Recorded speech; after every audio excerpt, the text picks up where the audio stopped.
ప్రతి ఆలయాన్ని నిర్మించేటప్పుడు ఆలయ నియమాలను అనుసరించి ఆ ఆలయానికి రక్షణగా క్షేత్రపాలకుడిని ఏర్పాటు చేస్తారు. మహారుద్రుడే తిరుమల క్షేత్రానికి క్షేత్రపాలకుడు. ఈ ఈశ్వరుడే రుద్రుని రూపంలో ఆలయానికి కాపలా కాస్తూ ఉంటాడు. ఇంతకీ ఆలయంలో రుద్రుడు ఎక్కడుంటాడో తెలుసా? సరిగ్గా ధ్వజస్తంభానికి బలిపీఠానికి ఈశాన్య మూలలో 1.5 అడుగు ఎత్తుగల శిలాపీఠం ఉంది.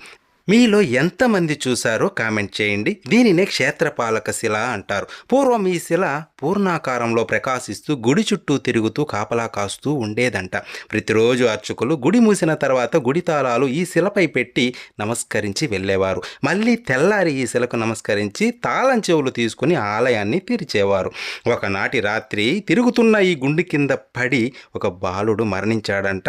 అందువలన దీనిని పాండవ తీర్థానికి తరలించారు. అందులోని ఒక భాగాన్ని మాత్రం క్షేత్రపాలక శిలగా మలిచి ఇక్కడ ఉంచారు.